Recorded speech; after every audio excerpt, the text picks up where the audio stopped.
乌军飞穿防空撞进格罗兹尼，地标大楼被炸穿，车臣瞬间成战场引爆点。俄军又自轰，苏34炸穿别尔哥罗德，变电站成火海。乌军强攻第聂伯罗，夺回失地。无人机直捣恩格斯机场，红军村打成炼狱。乌军亲上火线打脸俄军3连占领空爆，前线根本没丢。法国核潜艇基地遭5架无人机硬闯，欧洲安全被硬撕开一道口子。拿俄罗斯的钱打俄罗斯，英欧加联手重拳，普京财政后院开始猛烈起火。乌军连夜炸穿克里米亚，2架俄军战机被毁，雷达亡了，黑海油轮再度爆燃。大家好，欢迎收看新冷战情事，请大家先为我们的节目点赞、留言，谢谢大家。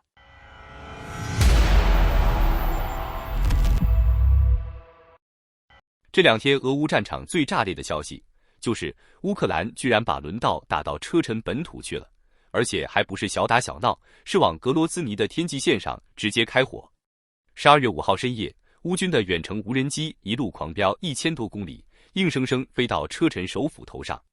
接着就传出消息，格罗兹尼的地标摩天楼被炸穿、起火、冒黑烟。前线照片一看，整栋楼中段像被咬掉一块，窗户成排报废，夜里都能看到火光往外喷。俄方当然嘴硬，只敢说疑似遭到无人机攻击，但不讲细节，不秀现场，不提伤亡。你懂的，就是惨的说不出口。更狠的是，这已经是1周内第5波乌军打车臣了。7天不到，乌克兰已经把车臣的军事基地、俄安全局大楼、其他关键设施给轮番砸了一遍。现在连象征性的地标高楼都下手了，这已经不是示警，是摆明把车臣当前线了。而这背后其实很符合之前的判断，卡德罗夫身体状况传了1年，传到今天大家都知道他不太行了。加上莫斯科和格罗兹尼之间早就貌合神离，乌克兰这波操作就是往伤口上补刀，你后院不稳，那我就专打你后院。而且乌军现在的长城无人机已经不是偶尔飞到俄边境那种等级，现在是能轻松直插车臣深处，打你心脏地带。但是俄罗斯也莫闲着，4号夜里，俄军又把克里维里赫敲了一轮，直接用弹道导弹砸城市，已致4人受伤，其中还有一个3岁女孩。乌克兰人拍到现场时，城市远处炸得像火山爆发，火球冲天，整个天际线都亮了。说真的，要不是缺防空，这些导弹根本进不了城。也因为这样，乌克兰现在疯狂缺爱国者 NASAMS 这种高端防空。国际援助方面倒是有点动静，澳洲正准备把整批退役的虎式直升机捐给乌克兰，而且还和纽西兰一起加入了美国主导的 Pro 武器采购倡议，2国也是第一批加入的非北约国家。第一笔资金直接给了6500万美元。很明显，这波钱就是希望换到更多美制高端防空，尤其是爱国者。整体来看，战场两边都在升级，乌军开始往车臣内陆深插，俄军则加码打乌克兰城市。国际援助在补，但还不够快。所以接下来的问题就是，车臣这条后院火线会不会成为俄乌战争新的转折点？尤其在卡德罗夫摇摇欲坠的时候，这种打法绝对会把莫斯科逼疯。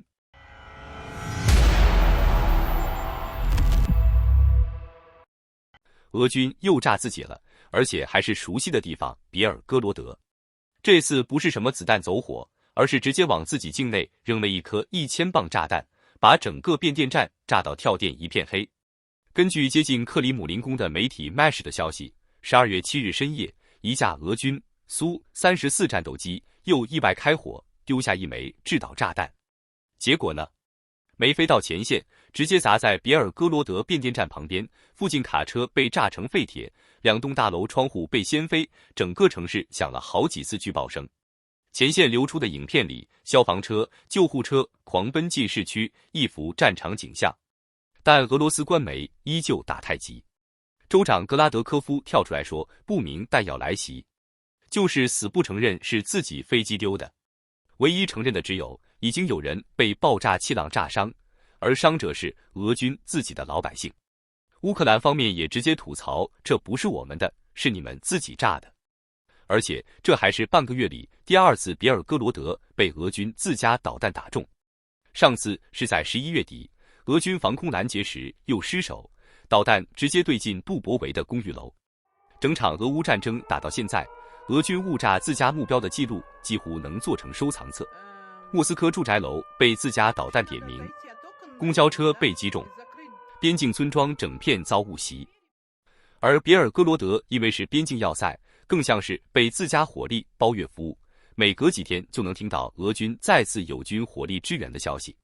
更麻烦的是，别尔哥罗德还不是只有俄军这一方在玩，乌克兰常常突袭那里，甚至多次派地面特战队渗透周边。俄罗斯境内的反对武装也一直活跃在这一带，三方交火，乱流交错，整个城市几乎每天都在爆。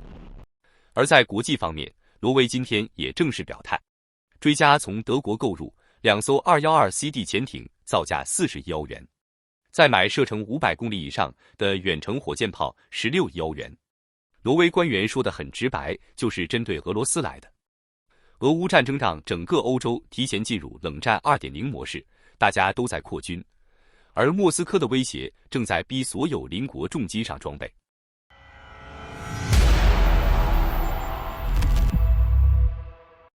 今天的俄乌前线再次被乌军撕开一道新的口子。乌克兰在第聂伯罗方向突然亮剑，一举把失地打回，战线又往前推了一步。而同一时间，俄罗斯后方的恩格斯机场深夜被炸，火光闪成一片。这场战争的节奏正在被乌军往前拖着走。根据诺尔报告，时间点落在12月6日前后，乌克兰第67旅对聂伯罗彼得罗夫斯克州的泰赫耶镇发动了突袭。和过去那种真真打打不同，这一次乌军是无人机侦察、步战火力、友军协同三线齐下。俄军在短短时间里被直接赶出阵地，周边的定居点也被清理干净，整个区域重新回到乌克兰手中。更讽刺的是，就在11月21日，俄军频道才拍了一段我们升旗啦的视频，旗杆插下去10几天不到，乌军反手就把这支插旗小队全给打掉了。现在战役地图已经完全显示泰赫耶镇又回来了，这也意味着乌军在第聂伯罗方向的阵地越来越稳。而俄方去年下半年吹得震天响的第聂伯罗新战场，到今天依旧毫无线条，基本停在原地踏步。但俄军的轰炸没停过，就在更早的时间点，他们用无人机导弹攻击了第聂伯罗彼得罗夫斯克的一处工业区。视频画面里，黑烟像火山一样往天上卷，远处不断亮起夺目的火光。更刺眼的是，似乎还有一枚导弹落在儿童游乐场旁边。现在还没有伤亡详情，但这类画面足以让国际舆论再次炸锅。与此同时，乌克兰也把反击火力打到了俄罗斯后方。萨拉托夫州最近又一次被无人机攻入，目击者说听到5到7起爆炸声，甚至导致中部和北部地区的墙壁都震到发颤。乌军的无人机很可能是沿着伏尔加河低空飞行后直扑目标，当地的恩格斯机场附近出现多次爆炸。画面里能看到连续的火光闪动，这座机场从开战至今被炸的次数多得已经记不清，上一次甚至烧了半个月。这几天，乌克兰的打击目标开始出现明显转移，从攻击炼油厂变成专盯军事基地。这是典型的战术压迫，前线被拖住，后方被点名，让俄军前后都没喘息空间。整场战况结合起来，就是一句话：乌军正在把战火推进，而俄军正在被动接招。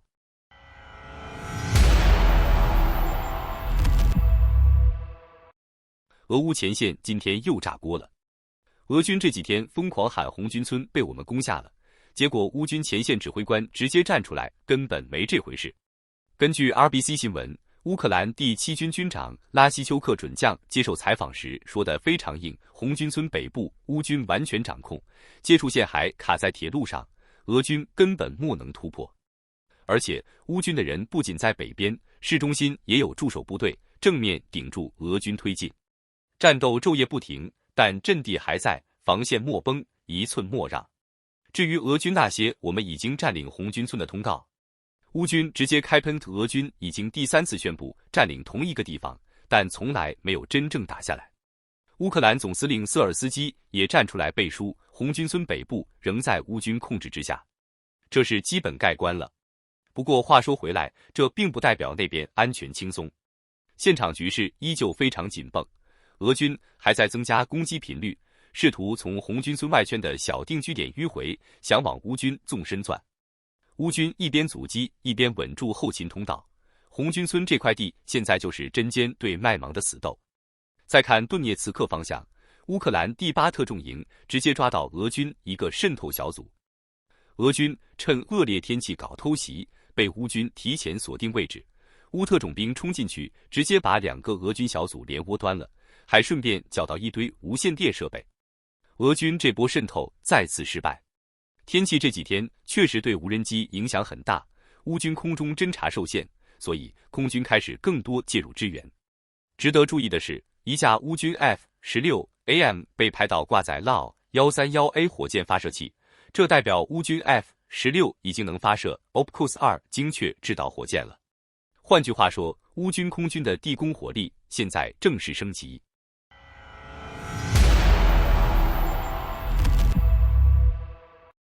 当地时间12月4日晚7点30分左右，法国的列斯特核潜艇基地的上空突然传来刺耳的轰鸣，5架不明无人机悄无声息闯进了法国最核心的战略要害。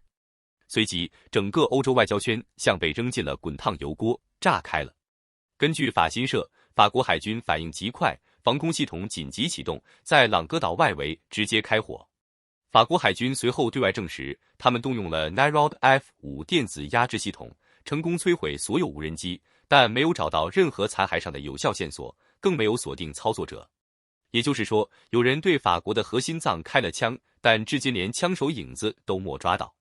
巴黎方面第一时间展开调查，但没有任何证据指向无人机来自何方。不过，在俄乌战火越烧越烈的大背景下，这种没名字、没组织、没旗帜的挑衅，真是越发耐人寻味。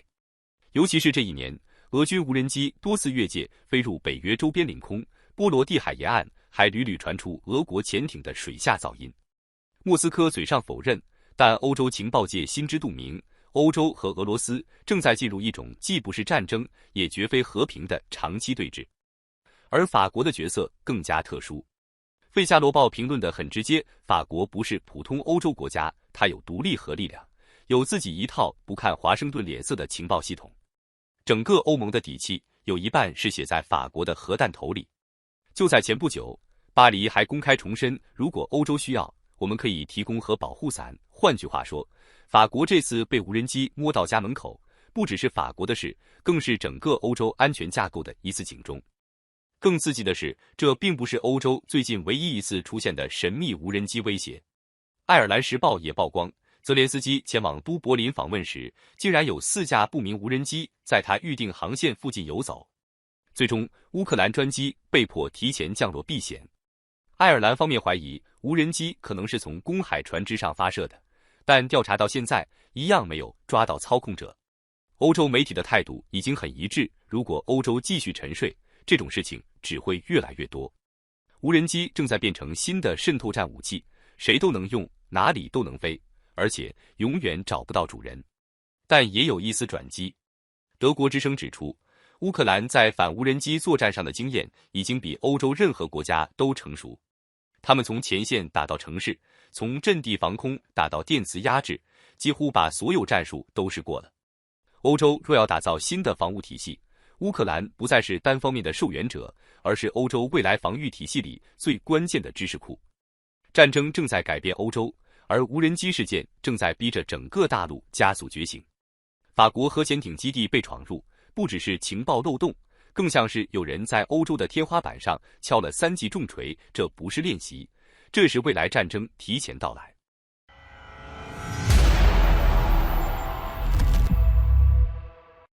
英国这次是彻底甩掉手刹，把整个欧洲往前线推。就在各国还在犹豫的时候，《泰晤士报》直接点燃战场，伦敦准备动用冻结的俄罗斯资产80亿英镑，一句话拿俄罗斯的钱帮乌克兰打俄罗斯。英国外交大臣库珀也不绕弯了，他在周3的讲话称，要建立完整机制来使用这些资产，什么意思？就是要把钱变成武器，把武器变成压力，然后让莫斯科从财政到前线都喘不过气来。更狠的是，英国还正和欧盟、加拿大谈一个1000亿英镑级别的援乌大计划。欧洲自己掏钱？不，他们已经想通了，俄罗斯入侵，那俄罗斯自己出钱。比利时之前挡过没收俄资产，结果欧盟直接换打法，从绕着走变成反手给俄来一记经济锁喉。趋势越来越明显，欧洲不再问要不要援乌，他们问的是俄罗斯的钱能用多少。与此同时，欧洲的军火供应链也被越绑越紧。斯洛维尼亚火速加入 TURO 倡议，年底前拨出4300万欧元买美制武器，继续往乌军的火力值加料。整个欧洲都在同步，钱从俄罗斯来，炮从美国来，压力一起往莫斯科推。镜头切到战场，乌军昨夜又对俄罗斯第3大的梁赞炼油厂开刀。视频里火光把半个城市点亮，一声爆响，油库起火，远处都能看到火球冲天。梁赞被打得最惨，几乎成为乌军的固定巡航靶场。关键是它离莫斯科不到200公里，每次命中都像是在克里姆林宫门口放鞭炮。而黑海方向，杰姆留克港依旧在烧，火场面积破1300平方米。这地方可是俄军运液化天然气、化工品以及给战区补给的生命线，一被点着，黑海夜空亮得像白天，无人机在上空嗡嗡响，爆炸声连成一片。乌克兰明显在把对俄港口的打击升级到持续性压制。英国从后方开闸放钱，乌克兰在前线继续点火，欧洲把长期机制搭起来，俄罗斯的压力却越来越像3面夹击，前线打不动，后方不断炸，资产还要被拿去资助对手。现实就是这么直白，这已经不是欧洲支援乌克兰，而是欧洲决定让俄罗斯自己买单。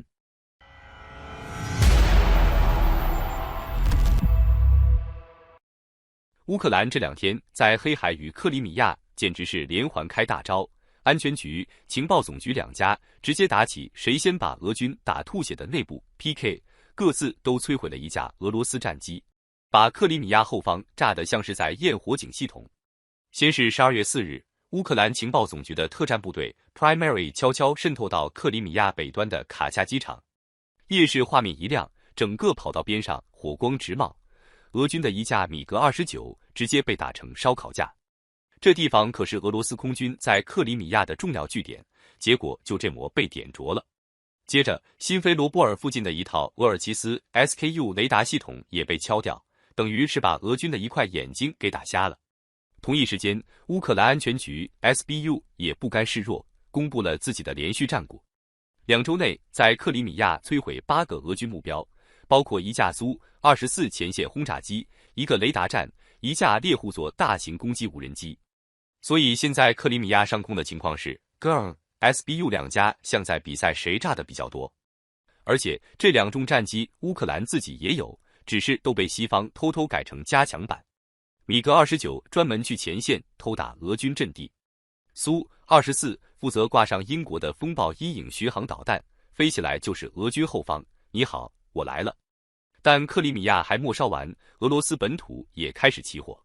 昨晚，俄罗斯南部克拉斯诺达尔边疆区的杰姆留克海港突然爆炸，远距离拍摄的画面里，整个港口像被点成烽火台，火光在海面上不停反射，亮得夸张。俄方老套路，我们击落了一架无人机，但残骸掉下来，把什么点着了。每次都这套，听了都快背起来了。